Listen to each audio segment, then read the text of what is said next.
पिछले एपिसोड में हमने देखा हैक्स सिल्विया से मिलने आता है और कहता है हमें खबर मिली है कि संक्रमण पूरे ग्रामीण में फैल गई है। यहाँ सुनकर सिल्विया चौंक जाती है और कहती है क्या? फिर हैक्स कहता है यहाँ वर्तमान में काफी तेजी से फैल रहा है और इस प्रकार राज्य भारी पीड़ा का अनुभव कर रही है। तो सिल्विया कहते हैं उन सभी लोगों के बारे में क्या? यहाँ सुन हैक्स मनीमैन कहता है ऑफ कोर्स वहाँ अचंभित हो गई है। फिर सिल्विया भी मनीमैन कहती है मैं विश्वास नहीं कर सकती कि यहाँ इतनी जल्दी हो गया है जितनी मुझे इसकी उम्मीद थी। मैंने मन ही मन आशा की थी कि हमारी मात्र चिंता इसे ठीक करने में पर्याप्त होगी। मैं चाहती थी कि ऐसा ना हो। अब मेरे पिछले जीवन की घटना एक बार फिर घटी। यह सबूत है कि मेरा पिछला जीवन और वर्तमान जीवन एक ही रास्ते में चल रहा है। तो फिर एक्स कहता है लेकिन प्रिंसेस आपको ज्यादा टेंशन लेने की जरूरत नहीं है। फिर सिल्विया खाली हूँ करती है। फिर एक्स कहता है आपके अंतर्ज्ञान के कारण हमने फारिब को तुरंत ही भेज दिया है। आपको याद है ना संक्रमण की विशेष औषधि हमारा साम्राज्य ग्रामबेल को इसकी आपूर्ति करा रहा है। हमने डाकुओं के कारण तूफानी सीजन के बाद तक आपूर्ति रोकने की योजना बनाई थी लेकिन आपके आदेश पर और अधिक भेज दिया गया था। हमने तूफानी मौसम आने से ठीक पहले ही प्रस्थान करने के लिए काफिला तैयार किया था। हालांकि इसके लिए बहुत ज्यादा खर्चा करना पड़ा। वैसे भी मुझे बताया गया है कि फारिम ठीक टाइम पर ग्रामबेल पहुंच गया था।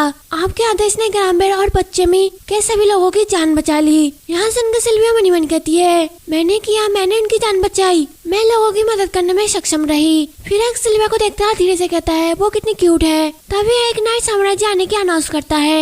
यहाँ सुन के एक्स कहता है क्या? और फिर मनीमैन कहता है उन्होंने मुझे प्रिंस को बताने के लिए यहाँ बुलाया। फिर वो क्यों आ रहे हैं? फिर वहाँ पे एरन पहुँच जाता है और कहता है चेरी। तो सिल्विया कहती है योर मैजेस्टी। फिर एरन सिल्विया को गोद में लेता है और कहता है मैंने सुना है कि आप अपना भोजन खत्म नहीं कर रहे हैं। यहाँ सुनकर सिल्विया एरन के स्टेटस देखती है जिसमें कि वो सोचता है सुनते ही आ गया वो अच्छी नहीं दिख रही। क्या यहाँ गंभीर है? क्या उसे बुखार आया है? फिर एरन कहता है हाँ चेरी हमें डॉक्टर को लाना चाहिए। तो सिल्विया कहती है नहीं मैं बीमार नहीं हूँ। फिर एरन कहता है तो फिर ऐसा क्यों है कि आप अपना भोजन खत्म नहीं कर रहे हैं? यहाँ सुन के एक्स मनीमैन कहता है अपनी बेटी से पूछताछ मत करो। फिर एरन एक्स की तरफ देखता है और मनीमैन कहने लगता है यदि वो बीमार नहीं है तो क्या एक्स ने उसे ग्रामबेल की स्थिति को ठीक से नहीं समझाया? क्या उसे उसने कंफ्यूज किया? तो एक्स एरन को देखता है और फिर मनीमैन कहता है वो मुझे मौत की नजरों से क्यों देख रहे हैं? यहाँ सब देख सिल्विया मनीमैन कहती है यहाँ अच्छा नहीं लग रहा है। फिर सिल्विया कहती है मेरा बस मुझे खाने का मन नहीं कर रहा था। तो एरन कहता है क्या तुम्हें भूख नहीं थी? और फिर सोचने लगता है वहाँ ब्रेकफास्ट भी टेबल में खाती है। यहाँ कहना कितना बेकार है कि भूख नहीं है, शायद पेट का फ्लू हो सकता है। यहाँ देख सिल्विया फिर मनीमैन कहती है क्या उन्हें ये अजीब लगा? उन्हें ऐसा कुछ क्यों याद है? फिर सिल्विया कहती है लेकिन मैं ठीक हूँ। मैं वादा करती हूँ कि मैं आपको दोबारा परेशान नहीं करूँगी मैजेस्टी। यहाँ कहकर सिल्विया एरन के गालों को पकड़ लेती है। और फिर सिल्विया मनीमैन कहती है मैंने अपने पिछले जीवन में राज्य के मामलों के बारे में नहीं सीखा था लेकिन मैं जानती थी कि तूफान के मौसम में हर कोई बिजी था। मैं अभी मैजेस्टी को अपने स्वास्थ्य के बारे में टेंशन लेने नहीं दे सकती। तो चेरी को ऐसा करते हुए देख एली कहती है हे भगवान। और फिर एक्स कहता है प्रिंसेस। उनको ऐसा देख एरन फिर मनीमैन कहता है बे ऐसी एक्टिंग क्यों कर रहे हैं? फिर एरन कहता है चेरी आप ऐसी बात क्यों करेंगे? आप मुझे परेशानी में नहीं डाल रहे हैं। आप मुझे कभी भी परेशान नहीं करते। तो सिल्विया उनकी बातों को सुन के मनीमैन कहती है और ठीक इसी तरह मेरे फादर की धीमी आवाज मेरे दिल को आराम दी। फिर सिल्विया कहती है क्या मैं परेशान नहीं कर रही हूँ? तो एरन कहता है बेवकूफ मत बनो। अब ईमानदारी से बताओ कि आप खाना क्यों नहीं खा रहे हो? यहाँ सुनकर सिल्विया फिर मनीमैन कहने लगती है तब मुझे एहसास हुआ कि अगर मैं खाना नहीं खाती हूँ तो फादर को सच में टेंशन होने लगती है और पहले कभी किसी ने इसकी परवाह नहीं की थी। फिर सिल्विया कहती है तो सच यहाँ है कि? तो एरन कहता है आगे बताओ चेरी। फिर सिल्विया कहती है मुझे पसंद नहीं है खुद के साथ खाना खाना। और मनीमैन कहती है अगर मैं अपनी पलकें झपकाऊं तो यह आंसर काम करेगा। यहाँ सुन के एरन सिल्विया के गाल में हाथ रखता और कहता है क्या तुम अकेले में खाना नहीं खाना चाहती? फिर सिल्विया कहती है नहीं मैं एक साथ खाना खाना चाहती हूँ, हर दिन नहीं लेकिन बस कभी कभी। और मनीमैन कहने लगती है मैं थोड़ा और कारण बताना चाहूंगी लेकिन मेरा बच्चे का शरीर ये बात नहीं मानता है। मैं बस यही चाहूंगी कि यहाँ बिनती जैसा ना लगे। शायद यहाँ मेरी पहले अनदेखी के कारण है लेकिन मैं बोलते थे मैं अभी बहुत सतर्क रहती हूँ। फिर सिल्विया कहती है बहुत ज्यादा नहीं बस कभी कभी थोड़ा सा। तो एरन कहता है तुम गलत समझ रही हो चेरी। फिर एरन एक व्यक्ति को बुलाता और कहता है क्या चैम्बरलेन ने स्पष्ट नहीं किया? मुझे बता प्रिंसेस को यहाँ विश्वास क्यों हुआ कि आप कोई नाश्ता में बैठने के लिए नहीं आएगा? यहाँ सुन सिल्विया फिर मनीमैन कहती है वहाँ अचानक ऐसे क्यों हो गए? फिर सिल्वी एरन को ठोट देखती है जिसमें कि वो सोचता है मैंने कहा कि व्यवस्था कम होने पर नाश्ते की बैठक जारी रहेगी। क्या इसे व्यक्त करना बहुत ही कठिन है। यहाँ तक सिल्विया फिर मन ही मन कहती है लेकिन एली ने जो मुझे बताया उससे। फिर एली कहती है मैं आपसे माफी चाहती हूँ मैजेस्टी, चैम्बरलेन ने सच में आपके इच्छा को स्पष्ट रूप से व्यक्त किया था। तो एरन कहता है इसके बाद। फिर एली कहती है मेरा मानना है कि प्रिंसेस ने इसका अर्थ यहाँ निकाला होगा कि उन्हें फिलहाल के लिए नहीं बल्कि हमेशा के लिए बंद कर दिया जाएगा। और फिर एली मनी मन कहती है इसके बारे में सोचने के लिए। उसने इसको सुनने के बाद प्रिंसेस बीमार दिखने लगी। फिर एरन कहता है क्या यहाँ सच है। और फिर मनी मन कहता है मुझे इस पर बिलीव करना कठिन लग रहा है। इसकी बहुत अधिक संभावना है कि एक और मेड फिर से चीजों के बीच में आ गई है। यहाँ तक सिल्विया मनी मन कहती है मैं एली को मुसीबत में नहीं पड़ने दे सकती। फिर सिल्विया कहती है हाँ ये सच है। तो एरन कहता है ठीक है फिर इस स्थिति में मुझे डरने की कोई बात नहीं है जेरी, मुझे बस थोड़ा ज्यादा काम करना है और इसके बाद फिर हम साथ में खाना खाएंगे। यहाँ कहकर एरन जेरी को सोफे पे बैठा देता है। तो फिर सिल्विया कहती है सच में। फिर एरन कहता है हाँ बेशक जब तक मैं फिर से बिजी नहीं हो जाता, लेकिन मुद्दा यहाँ है कि काम पूरा होने के बाद हम फिर से साथ में खाना खाएंगे, तब तक मैं नहीं चाहता कि आप कोई भी भोजन छोड़े। तो सिल्विया कहती है ओके, और क्या हम डेविन के साथ भी खाना खा सकते हैं। तो एरन कहता है जरूर हम कर सकते हैं। फिर सिल्विया कहती है हर दिन। तो एरन कहता है हाँ हर दिन। इसके बाद सिल्विया फिर एक दिन गार्डन में घूमने जाती है। गार्डन में पहुंचने के बाद वहाँ के लोग सिल्विया को देखते और कहते हैं हे भगवान क्या वहाँ वही राजकुमारी है जिसके बारे में हमने सुना है। यहाँ से उनके सिल्विया फिर मनी मन कहती है मैं अभी भी सबका ध्यान आकर्षित करती हूँ। वे हेलो भी नहीं करते, बस मुझे देखते रहते हैं। और चूँकि मैं एक छोटी बच्ची हूँ मैं नहीं सोचते कि मुझे इससे कुछ महसूस होगा। मैं बस बगीचे से जल्दी से जाऊंगी और जल्दी से वापस आ जाऊंगी। लेकिन तूफानी सीजन के कारण जो चीज हमारे सामने आया है वह एक फूल है जो सिर्फ इस टाइम में थोड़ी देर के लिए खिलता है। यहाँ आमतौर पर बड़े बड़े पहाड़ों पर पत्थरों के बीच उगता है। मैं इसे अपने फादर के नीचे बगीचे में पाकर अपनी किस्मत पर विश्वास नहीं कर सकती। मुझे इसका आनंद तब लेना चाहिए जब यह खिल रहा है। तभी कोई कहता है आपको क्या लगता है वह क्या कर रही है। वैसे कहा नहीं जा सकता, वह बस झुकी हुई है। यहाँ सुन सिल्विया फिर मनी मन कहती है कब तक लोग मुझे ऐसे घूरते रहेंगे। इस तरह लोगों का ध्यान आकर्षित करने की एक आशा की किरण है। मुझे इन रहस्यमय कृमियों का एक नया कार्य मिल गया है। यदि मैं अपने से कुछ दूर पर एक व्यक्ति पर ध्यान केंद्रित करती हूँ तो उनकी खिड़की ठीक मेरे सामने झूम रखती है। इतना कुछ पढ़ने पर मुझे चक्कर आ सकता है, लेकिन यह पता लगाने के लिए अच्छा है कि क्या कोई बुरी अफवाह फैला रही है। फिर सिल्विया एक आदमी का ठोट देखती है। उस आदमी का नाम कैना था और वो सोचता है जिसने ग्रामीण और पश्चिमी तट के सभी लोगों को बचाया, और मैंने सुना है कि उसने उनके पीड़ों पर आंसू भी बहाया है। यहाँ देख के सिल्विया फिर मनी मन कहती है क्या मैं सिर्फ इसलिए रोई क्योंकि फादर डरावने थे। फिर सिल्विया वहाँ पे एक लड़की का स्टेटस देखती है। उस लड़की का नाम मार्बेल होता है और वो सोचती है तो यहाँ वह लड़की है जिसने हमारे ड्राम ने मैजेस्टी पर विजय प्राप्त किया। मैंने सुना है कि उसने हमारे एक्स को भी मना कर दिया था। इतनी कम उम्र की लड़की के लिए यहाँ अविश्वसनीय है। यहाँ देख सिल्विया फिर मनी मन कहती है मैंने ऐसा कब किया। फिर सिल्विया एक लड़के का ठोट देखती है जिसमें उस लड़के का नाम जेम्स होता है और वो सोचता है किसी व्यक्ति का जीवन पैसों से मापा नहीं जा सकता। निसंदेह मैजेस्टी को मना लिया गया। अच्छी बात यह भी है कि अगर हमने उन जड़ी बूटियों को बाहर नहीं भेजा होता तो यहाँ एक आपदा होती। यहाँ सुनकर भी सिल्विया मनी मन कहती है मैंने ऐसा किस प्रमाण में किया। बे बुरी अफवाह नहीं है, लेकिन अभी के लिए यहाँ विंडो पर्याप्त है। मैंने सेक्रेटरी को नहीं लटा, उन्होंने यहाँ कैसे सुना। यह अफवाह है कि मैंने फादर का मन बदल दिया, यहाँ भी अच्छा नहीं है। फिर वहाँ एली कहती है क्या ये सभी नए लोग आपको डरा रहे हैं। तो सिल्विया कहती है नहीं, मैं बस यहाँ से जाना चाहती हूँ। और फिर मनी मन कहती है मैं क्या करूँ। तभी सिल्विया उस फूल को देखती है और फिर मनी मन कहती है क्या वहाँ फूल है।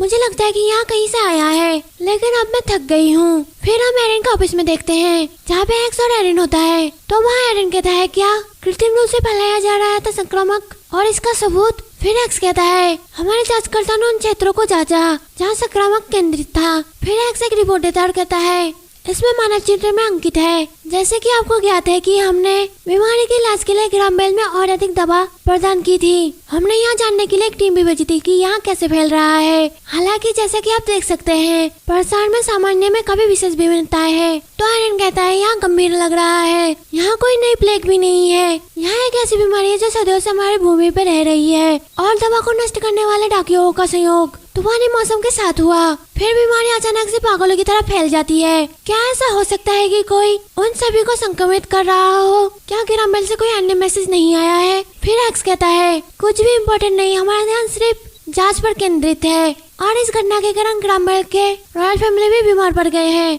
महल के पास एक क्षेत्र किसी अन्य क्षेत्र की तुलना में सबसे अधिक प्रभावित हुआ। तो आयरन कहता है अच्छा यहाँ कितना अनोखा है। फिर आयरन ने हेक्स को कहता है हेक्स, तो हेक्स कहता है यस योर मैजेस्टी। फिर आयरन कहता है हमें इस गड़बड़ी की बिल्कुल शुरुआत पर गौर करना चाहिए और यहाँ सीक्रेटली करना है।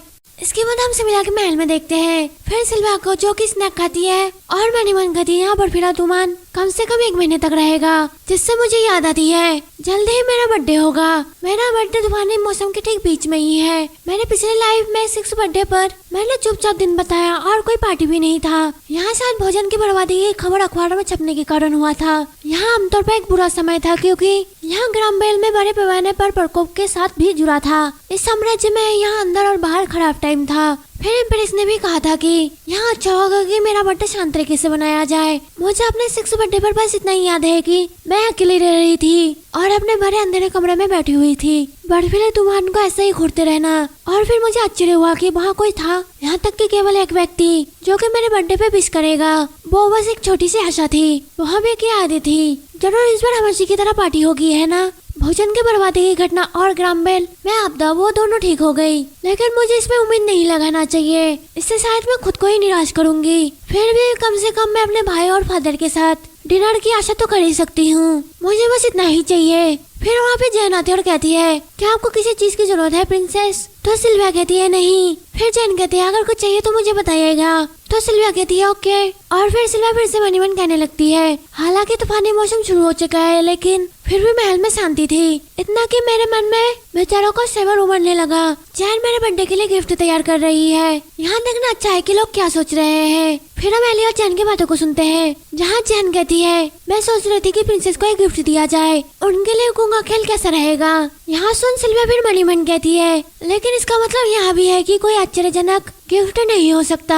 लेकिन जब मैं बड़ी हो जाऊंगी तो मैंने महल से भागने का प्लान बनाया था, तो मैं पहले की तरह दोबारा नहीं मर पाऊंगी। लेकिन मैं जितनी अधिक यादें बनाती हूँ मैं जाने के बारे में उतना ही कम सोचती हूँ। यहाँ बहुत अच्छा होगा अगर चीजें वैसे ही चलती रहे जैसे कि वो अभी है। और यदि मैं साम्राज्य के लिए एक नीड बन सकती हूँ, भले ही मैं जादू नहीं कर सकती लेकिन मैं अन्य माध्यम से उपयोग में आ सकती हूँ। जैसे कि मैंने ग्रामीण और पश्चिमी तट को बचाया है, और भी चीजें हो सकती है जिसमें मैं मदद कर सकती हूँ। फिर सिल्विया जैन के पास जाती है और कहती है जैन प्लीज लाइब्रेरी। तो जैन कहती है क्या लाइब्रेरी। फिर सिल्विया कहती है हाँ मैं वहाँ जाना चाहती हूँ। और मनी मन कहती है अब मैं जितना जल्दी पढ़ाई करूँगी उतनी ही जल्दी मैं काम में आ सकूंगी। फिर जैन कहती है लेकिन प्रिंसेस वहाँ पे कोई पिक्चर बुक नहीं है और आप अभी तक पढ़ नहीं सकते हैं। यहाँ सुनकर सिल्विया फिर मनी मन कहती है यहाँ सही है कि मैं भूल गई, मैंने अभी तक पढ़ना नहीं सीखा है। फिर सिल्विया कहती है मैं बस देखना चाहती हूँ और मैं वहाँ खुद जा सकती हूँ। तो जैन कहती है क्या आप खुद जाएंगे वहाँ पे, लेकिन क्या तुम मेरे साथ नहीं जाना चाहते।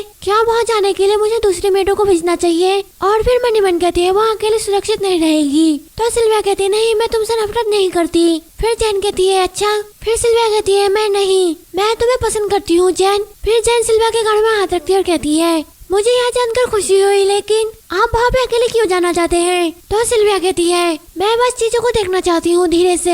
यहाँ सुन के जैन फिर मनी मन कहती है वहाँ अभी उस उम्र में है जहाँ वो हर चीज के बारे में एक्साइटेड है, मुझे इस बात पर उसे चीयर करना चाहिए। फिर जैन कहती है तो फिर इस बारे में क्या ख्याल है, मैं तुम्हारे साथ चलूंगी लेकिन तुम खुद अंदर जा सकते हो। तो सिल्विया कहती है ठीक है। और मनी मन कहती है कम से कम फिर वहाँ मुझे किताबें पढ़ते हुए नहीं देख पाएगी, मुझे माफ करना जैन। फिर वो लाइब्रेरी में जाने लगते हैं। थोड़े आगे पहुंचने के बाद सिल्विया चिल्लाती हुई कहती है जल्दी करो जैन। तो जैन कहती है मैं आ रही हूँ प्रिंसेस। और फिर मनी मन कहती है देखो वहाँ कितनी एक्साइटेड है, मुझे लगता है कि वहाँ तूफानी मौसम के दौरान अंदर टाइम बिताते हुए बोर हो गई है, लेकिन प्रिंसेस को लाइब्रेरी का रास्ता पहले से ही कैसे पता है। फिर सिल्विया कहती है वहाँ जैन वहाँ। तो जैन कहती है इतनी तेजी से मत भागो प्रिंसेस, आप खुद को चोट पहुँचा सकते हैं। फिर सिल्विया कहती है ओके और आगे की ओर बढ़ने लगती है। तभी वहाँ पे कोई कहता है हम उस पर विस्तार करेंगे, हेलो योर मैजेस्टी। फिर सिल्विया किसी को देखती है और चौंक जाती है। तो फिर हम एक आदमी को देखते हैं जो कि कहता है आपसे मिलना सम्मान की बात है। यहाँ कहकर वह आदमी इस्तेमाल करने लगता है। उस आदमी को देख सिल्विया फिर मनी मन सोचने लगती है कि उस आदमी ने सिल्विया से पिछले लाइफ में कहा था यहाँ क्लियरली डार्क मैजिक है, यहाँ सबसे भयानक डार्क मैजिक है। फिर वह व्यक्ति बोलता है मैं जादूगर एटोनिया हूँ। ग्रामबेल साम्राज्य को बचाने की परिस्थिति आपसे पहले है। यहाँ सुनकर सिल्वा उसका स्टेटस देखती है जिसमें कि वो सोचता है यहाँ मेरा मौका है, अगर मैं प्रिंसेस के करीब आ सकूँ तो एम्पायर मुझे देखकर मुस्कुराएंगे। यहाँ देख सिल्वा डर जाती है तो फिर एटोनिया मन ही मन कहता है इस तरह छोटी लड़की को मनाने में ज्यादा टाइम नहीं लगेगा। फिर एटोनिया कहता है क्या आप लाइब्रेरी जा रहे हैं? शायद मैं तुम्हें उसके आसपास दिखा सकता हूँ। यहाँ सुनकर सिल्वा फिर मन ही मन कहती है वहाँ मुझे फिर बदनाम करेगा और मुझे गिरफ्तार कर लिया जाएगा। तो वहाँ पे जैन आ जाती है और फिर कहती है प्रिंसेस। फिर सिल्विया मन ही मन सोचती है एटोनिया ने मुझे बहुत बदनाम किया था। उसने कहा था पूरे आदर के साथ, क्या किसी को ज्ञात नहीं है कि रॉयल फैमिली में होने के बाद भी प्रिंसेस को जादू नहीं आता है? आप सबको आश्चर्य होगा कि क्यों? क्योंकि उसने सभी खतरनाक वस्तु के साथ खिलवाड़ किया है। मैं अपने सम्मान की कसम खाता हूँ, मुझे यहाँ काले जादू के निशान दिखाई देते हैं। फिर सिल्विया कहती है नहीं, ये मेरे नहीं है, वो आप सबसे झूठ बोल रहा है, आपको स्वयं सुनना चाहिए, प्लीज मेरी बात को सुनिए। फिर सिल्विया को जेल में डाल दिया जाता है। तो सिल्विया से मिलने एटोनिया आता है और कहता है आप यहीं रुकिए और आप अब प्रिंसेस नहीं है। फिर सिल्विया कहती है क्यों? तुमने ऐसा क्यों किया? तुम तो मेरे लिए अजनबी हो। और फिर मनी मन कहती है मैंने यहाँ पूछना कभी भी बंद नहीं किया कि वो अजनबी होकर भी मुझसे इतनी नफरत क्यों करता है। तभी सिल्विया को चिल्लाने की आवाज आती है चेरी। फिर सिल्विया अपनी आंखें खोलती है तो उसके सामने आयरन होता है जो कि कहता है तुम उठ गई चेरी। यहाँ देख सिल्विया फिर मनी मन कहती है मैं कहाँ पे हूँ और ठंडी कालकोठरी कहाँ पे है? फिर एरन कहता है तुम ठीक हो ना, तुम्हें उठकर बैठना नहीं चाहिए। फिर एरन सिल्विया के सिर के ऊपर हाथ रखता है और कहता है डॉक्टर ने कहा है कि कुछ भी गलत नहीं मिला, लेकिन तुम्हें अब कैसा महसूस हो रहा है? यहाँ देख सिल्विया फिर मनी मन कहती है ठीक है, अब मैं अतीत में लौट आई हूँ। तो फिर एरन कहता है तुम्हें क्या हुआ था चेरी? फिर सिल्विया को एटोनिया की याद आ जाती है और मनी मन कहती है मैं उस आदमी से मिली और फिर सिल्विया कहती है मैं ठीक हूँ। तो एरन कहता है क्या उस आदमी ने आपके साथ कुछ किया? मुझे सब बताओ, मुझे बताओ चेरी। तो सिल्विया कुछ भी नहीं कहती। यहाँ देख एरन को गुस्सा आ जाता है और फिर वो मनी मन कहता है मैं शायद पागल हो जाऊँ, वो मुझे यहाँ नहीं बताएगी कि किस चीज ने उसे इतना डरा दिया। क्या मुझे महल के डॉक्टरों को दोबारा बुलाना चाहिए? और उस कमीने चूहे ने मेरे बेटे के साथ क्या किया? यहाँ देख सिल्विया फिर मनी मन कहती है शायद मैं उन्हें कुछ बता सकूं। वहाँ इतनी परेशान है कि मैं कुछ कह भी नहीं सकी। फिर सिल्विया कहती है उन्होंने मुझे डरा दिया था। और मनी मन कहने लगती है मैं बहुत डरी हुई हूँ कि मेरी फिर से बदनामी होगी और मुझे त्याग दिया जाएगा, फिर मुझे मार दिया जाएगा। तो आयरन कहता है आप कह रहे हैं कि आप डर गए,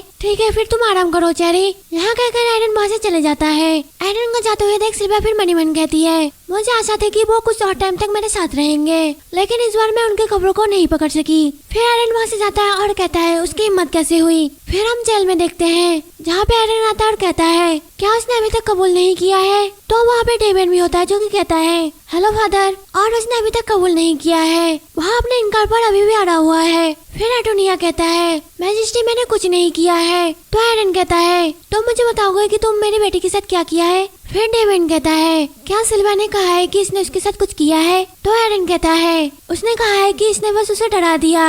यहाँ सुन के एटोनिया चौंक जाता है और कहता है कभी नहीं, मैं निर्दोष हूँ। फिर डेविड कहता है क्या तुम मैजिस्ट्री के सामने झूठ बोलने का साहस कर रहे हो? तो एटोनिया कहता है नहीं, मैं बस हेलो कह रहा था। फिर आयरन कहता है क्या तुम मेरी बेटी को हेलो कहने का साहस कर रहे हो? तो वहाँ पे डेविड भी कहता है कितना अभिमानी है। यहाँ सुन एटोनिया मनी मन कहता है यहाँ नौबत कैसे आ गई? मैं तो बस एम्पायर को खुश करने के लिए उस लड़की का पीछा कर रहा था, लेकिन मैंने अभी तक कुछ भी नहीं किया। प्रिंसेस बस बेहोश हो गया, अब यहाँ सब गड़बड़ हो गया। उस छोटी सी रखेल की बेटी ने मेरा पूरा प्लान बिगाड़ दिया। फिर डेविड कहता है क्या डॉक्टर अभी भी मानते हैं कि वह मानसिक सदमा है? तो आयरन कहता है हाँ। फिर डेविड एटोनिया की तरफ देखता है और कहता है उसका चेहरा ही डर का कारण होना चाहिए। तो आयरन कहता है क्या उसका चेहरा? फिर डेविड कहता है सिल्विया में सौंदर्य की बलबलता है, आप इससे बता ही सकते हैं कि उसने मेरे जानवरों को कितना पसंद किया था। तो आयरन कहता है हाँ, वो मेरा भी ख्याल रखती है, इसलिए वो ऐसा करेगी। उसे मेरी घोड़ी की मूर्ति भी काफी पसंद आई थी। यहाँ सब सुन एटोनिया मनी मन कहता है यहाँ क्या हो रहा है? फिर डेविड कहता है यहाँ स्पष्ट है कि इसका चेहरा ही सिल्विया के सदमे का कारण है। बहुत तो बस लाइब्रेरी देखने गई थी और अचानक इस घिनौने और वही सी चेहरे का सामना हो गया। निसंदेह वहाँ डर गई होगी। तो आयरन कहता है यहाँ सचमुच उचित है। यहाँ सुन फिर एटोनिया चौंक जाता है। तो फिर डेविड कहता है तुम्हारी हिम्मत कैसे हुई अपना भयानक चेहरा मेरी बेटी को दिखाने की? यहाँ सुन एटोनिया कहता है यहाँ बकवास है, कोई मुझे बचा लो। और यहाँ एपिसोड यहीं पे खत्म हो जाता है। अगर आपको वीडियो पसंद आई हो तो लाइक और कमेंट करें और साथ ही मेरे चैनल को सब्सक्राइब करके बेल आइकन के बटन को भी दबा दे ताकि आपकी वीडियो की नोटिफिकेशन मिलती रहे।